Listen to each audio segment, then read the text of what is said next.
देखो, हमारे घर में रह के हमारे घर में चोरी कर रही है। इसको मैं बताता हूँ। अरे अभी नहीं, अभी देखते हैं कि ये किस हद तक गिर सकती है और कितने पैसे चुरा सकती है, फिर बताएंगे इसको। अभी चलो।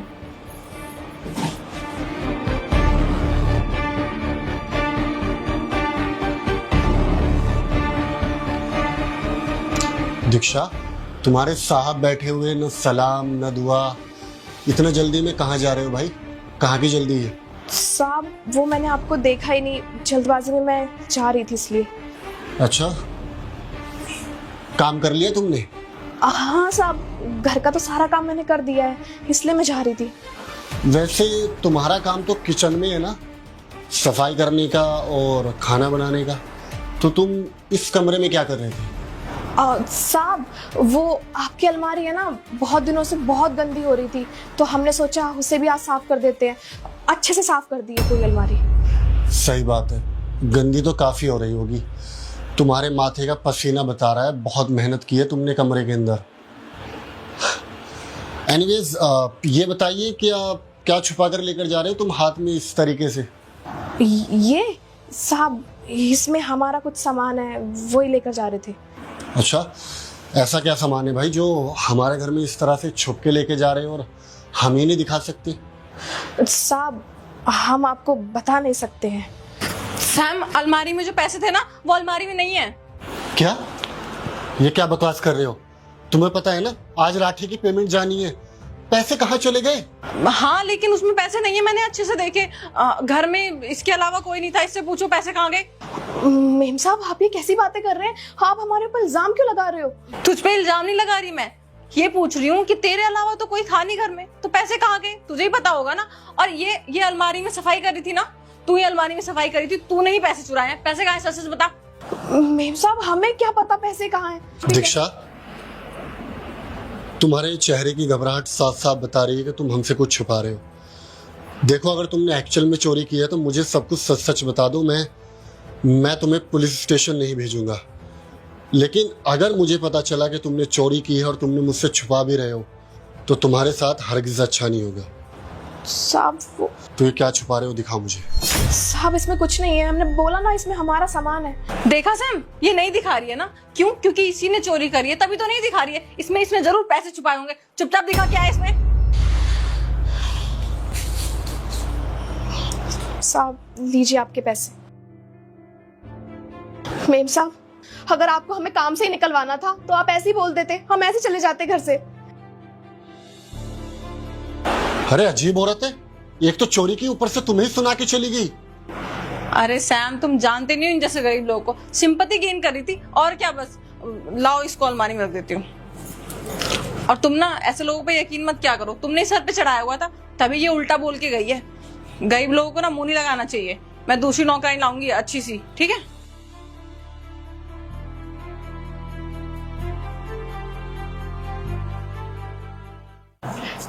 साहब हमें आपसे कल के बारे में कुछ बात करनी है। दीक्षा देखो, मैं बहुत इंपॉर्टेंट काम कर रहा हूँ और ऑलरेडी तुम मेरे भरोसे के साथ खिलवाड़ कर चुके हो। अब मुझे तुमसे उस बारे में कोई भी बात नहीं करनी। Now you can leave. साहब आप ये कैसी बातें कर रहे हैं? आप हमें गलत समझ रहे हैं। आप खुद ही बताइए, हम इतने सालों से आपके घर में काम कर रहे हैं, आज से पहले कभी चोरी हुई? या हमें नहीं पता था आपके घर में इतने पैसे रखे हुए हैं? साहब जो कुछ भी हुआ है ये हमने अपने कहने से नहीं बल्कि मालकिन के कहने से किया था। दीक्षा सुन, मुझे ना तुझसे कुछ इम्पोर्टेंट काम है। हाँ मेम साहब बोलिए।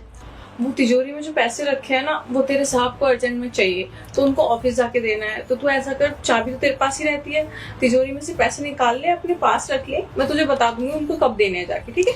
पर मेम साहब पैसे तो आप भी निकाल सकते हो। एक काम करती हूँ, मैं आपको चाबी दे देती हूँ। अरे नहीं नहीं, मुझे मत दे। तुझे पता है ना मैं बाहर नहीं जाती है, इतनी धूप हो रही है, आई कांट हैंडल। तो तू चली जा उनके ऑफिस देने, मैं नहीं जाने वाली। तो अभी निकाल के रख ले, मैं तुझे बता दूंगी कब देने हैं जाके, ठीक है?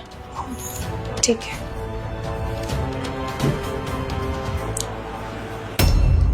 देखो, मुझे तुम्हारी नॉनसेंस बातों पे यकीन नहीं है। जब तक मैं खुद अपनी आंखों से नहीं देख लूंगा, मैं किसी पे यकीन नहीं करूंगा। साहब हमें सब समझ आ गया है कि ये सब जो कुछ भी हुआ है, मालकिन ने हमें ऐसा करने के लिए बोला है, वो क्यों कहा है। साहब हम आपको एक बात बताना चाहते हैं। आप जब ऑफिस चले जाते थे ना, तो घर पे ना एक लड़का आता था। पहले हमें लगा वो आपका कोई रिश्तेदार होगा या मेम साहब का कोई भाई होगा, लेकिन साहब शक तो हमें तब हुआ जब वो दोनों हॉल की बजाय घंटों घंटों रूम के अंदर रहने लगे।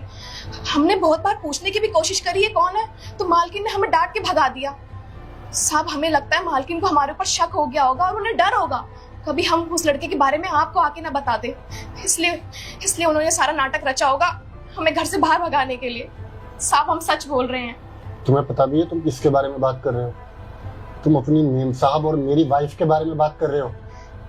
अगर इसमें थोड़ा भी झूठ हुआ ना, या तुम्हारी कोई भी इसमें चाल हुई, तो तुम्हारे साथ अच्छा नहीं होगा। साहब आपको हमारी बात पे विश्वास नहीं है ना?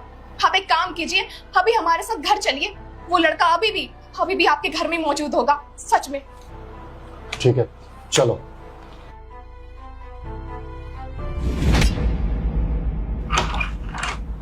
मेम साहब,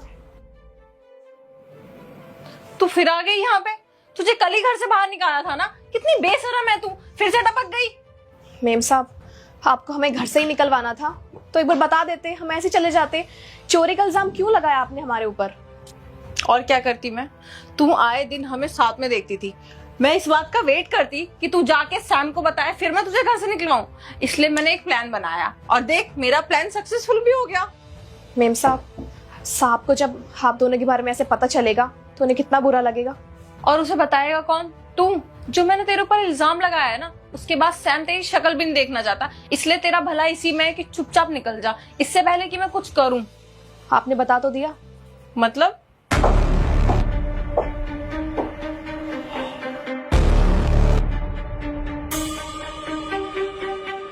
सैम तुम तो ऑफिस में थे ना? देखो जो भी अभी तुमने सुना ना, वो मैं ऐसे ही बोल रही थी इसको निकालने के लिए। देखो ना कितनी बदतमीज है। चुप! एक लफ्ज अपनी जबान से मत निकाल देना। एक तो झूठ बोल रहे हो, ऊपर से गरीब के ऊपर तुमने चोरी का इल्जाम भी लगा दिया। अरे तुम्हें अगर इसके साथ अफेयर चलाना था तो शौक से चलाते ना, लेकिन अपने चक्कर में तुमने इसको भी घर से निकलवा दिया। तुम्हारे जैसे इंसान ना खुद के साथ तो बुरा करते ही है, लेकिन जब तुम्हारी पोल पट्टी और सब कुछ सच बाहर आने वाला होता है ना, जो कसूरवार नहीं होते ना, उनको भी तुम कसूरवार बना के घर से निकलवा देते हो या उनका नुकसान कर देते हो। जरा सोचो, अगर उस दिन मैं गुस्से में आकर इनको सोसाइटी से ब्लैकलिस्ट करा देता तो क्या होता? ना तो ये इस घर में काम कर पाती और ना आसपास की किसी भी सोसाइटी में काम नहीं कर पाती, और ये अपना घर कहाँ से चलाती। लेकिन तुम्हें क्यों फर्क पड़ेगा? आपके पास बहुत अच्छा पैसा है और हस्बैंड के पास तो पैसा है ही, तो उसके पैसों पे इस तरह से अय्याशियां हो रही है। सैम मैंने इस तरीके से नहीं सोचा था। क्यों सोचोगे? गलत करने वाला कभी भी अच्छे के बारे में सोचता ही नहीं है। मुझे लगता है कि ये तुम लोग का ना फैमिली ड्रामा है और मेरा यहाँ पे रुकना बिल्कुल भी ठीक नहीं है। और सताक्षी ऐसे भी, मैं तुम्हारे साथ बस तुम्हारे पति के पैसे के लिए था। अब तुम्हारा पति तुम्हें पैसे थोड़ी देने वाला है, तो क्यों ना मैं तुमसे ब्रेकअप कर लेता हूँ और किसी और को ढूंढता हूँ मैं। So good bye.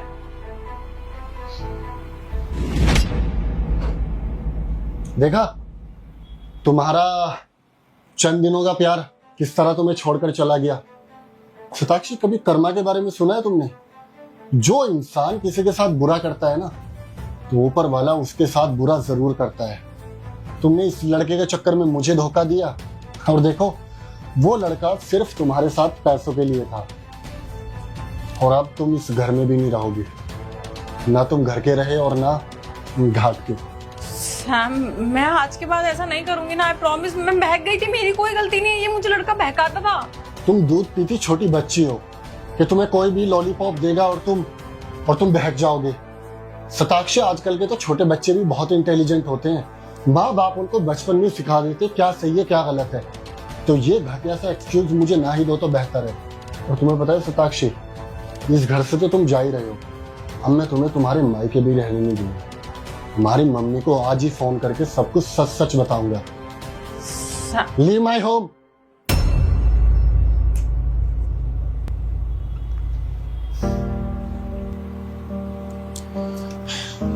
Thank you so much Diksha.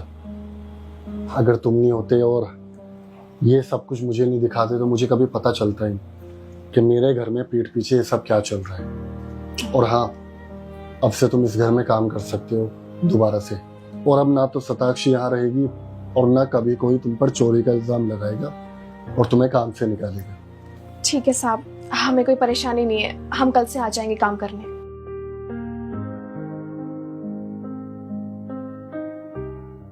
Shatakshi, clients आ चुके हैं। इन्हीं के साथ तुमने इस गाड़ी की डील क्रैक की है। आज तुम्हारा 3 लाख रुपए का कमीशन पक्का है। सनी, मैं उनको लेकर आता हूँ। बेबी सच में गाड़ी बहुत सुंदर है। मुझे पता था तुम्हें पसंद आएगी। चल के पेपर वर्क कर ले। चलो। Good morning sir. Good morning ma'am. Hi Sam, how are you? I am good sir. Great. Papers ready? जी सर, सारे पेपर रेडी हैं। Okay, let's proceed then. तुम अंदर बैठो, मैं आता हूँ। आइए सर। चलो। मैम कार आपके नाम होनी है? हाँ जी। मैम उसके लिए मुझे कुछ डिटेल्स चाहिए होंगी, जैसे कि आपका नाम, दीक्षा चौहान सागर। आपके हस्बैंड का नाम? सनी सागर। जी मैम। मैम पेमेंट किसके अकाउंट से होगी, आपके अकाउंट से? नहीं, मेरे हस्बैंड के अकाउंट से। आप जॉब नहीं करती? नहीं, वो क्या है ना, मेरे हस्बैंड ने मुझे मना किया जॉब करने के लिए। वो मुझे बोलते हैं मुझे किसी भी चीज की जरूरत है तो वो मुझे ला के देंगे। तो बताइए मुझे जॉब करने की क्या जरूरत है? ये तो बहुत अच्छी बात है मैम। मैम आप बहुत लकी हो कि आपके हस्बैंड आपका इतना ख्याल रखते हैं, आपको जॉब नहीं करने देते हैं, आपकी हर ख्वाहिश पूरी करते हैं, आपको पलकों में बैठा के रखते हैं। मैम वो आप अपनी कोई भी एक आईडी दे दीजिए। वेट,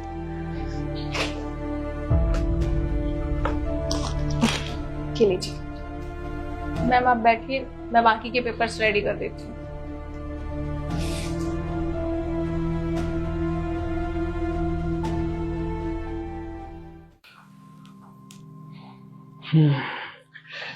गाड़ी कैसी लगी?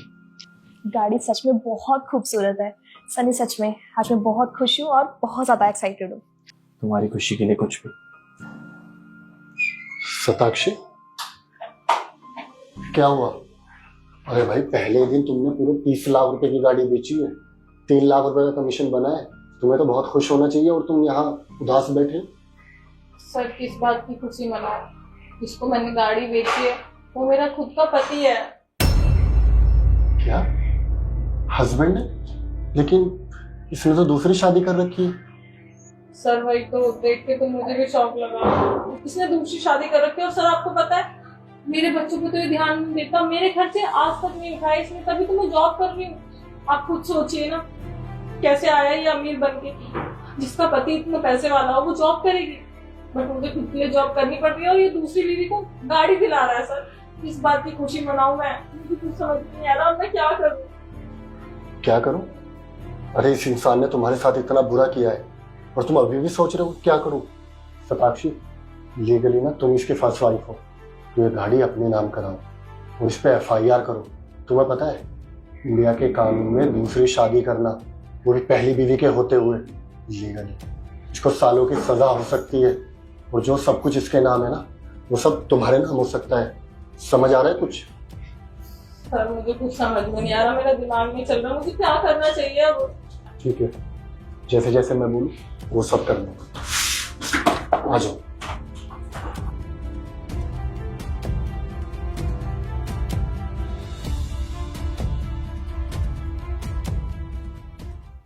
एक्सक्यूज मी सर, आपके कुछ जगह सिग्नेचर चाहिए थे।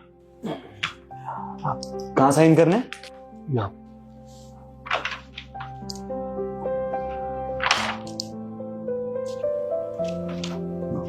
डन। मुझे कहाँ साइन करने हैं? आपको मैं बताऊंगी कहाँ साइन करना है। शताक्षी, तुम यहाँ क्या कर रही हो? जॉब कर रही हूँ क्योंकि तुम्हें तो पड़ी नहीं है मेरी और बच्चों की, तो घर चलाने के लिए और बच्चों को ख्याल रखने के लिए मुझे तो जॉब करना ही पड़ेगा ना। पहला ही दिन है आज मेरा यहाँ पे, और पहले दिन ही देखो किससे मुलाकात हो गई।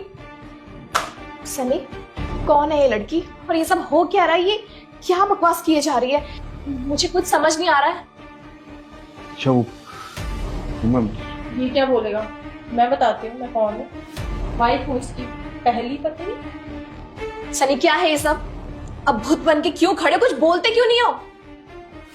इसकी खामोशी से आपको पता नहीं चल रहा कि इसके पास बोलने के लिए अब कुछ है ही नहीं, तो क्या ही बोलेगा। मैं बताती हूँ। 4 साल हो गए हमारी शादी को, हमारा एक छोटा बच्चा भी है 2 साल का, और आप इनकी दूसरी वाइफ है। और मेरे लिए तो आज तक किसी इंसान ने कुछ भी नहीं किया। मेरे तो खर्चे उठाने भी इसको भारी पड़ते हैं, तभी तो मैं यहाँ पे जॉब कर रही हूँ। और आपको तो नई गाड़ी दिलाई जा रही है। तो सताक्षी ओ प्लीज, मुझे तुमसे कोई बात नहीं करनी, और तुम जैसे इंसान की तो मैं शक्ल भी नहीं देखना चाहती अपनी लाइफ में। तुमसे ना मुझे डाइवोर्स चाहिए। यहाँ तक कि मैंने अपनी फैमिली को ऑलरेडी बता दिया है, और डाइवोर्स की बात भी कर ली। डाइवोर्स के पेपर भिजवा दूंगी। निकलो यहाँ से। दीक्षा मेरी बात सुनो, आराम से बैठ के।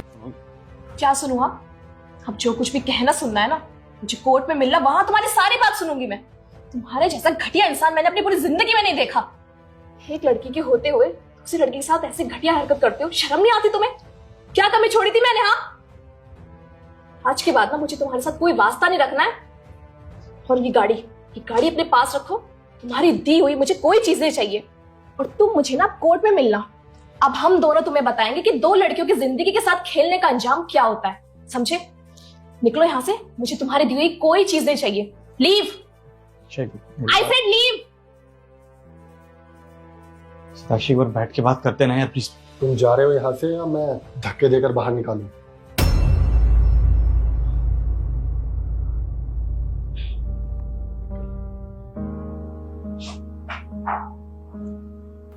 मैम, आप सिग्नेचर कर दीजिए, गाड़ी आपके नाम हो जाएगी।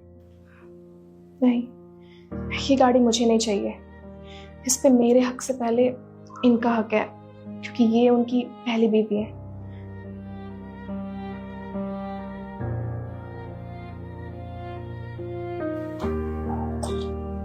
सताक्षी, तुम यहाँ पर सिग्नेचर कर दो, गाड़ी तुम्हारे नाम हो जाएगी। सर, मुझे ये गाड़ी नहीं चाहिए। सताक्षी, इस गाड़ी पर तुम्हारा हक है, क्योंकि तुम उसकी पहली बीवी हो। अगर आप कोर्ट भी जाओगे तो लीगली ये सब तुम्हारा ही हुआ, और उसका घर भी तुम्हारा ही हुआ, क्योंकि तुम्हारे बच्चे भी हैं।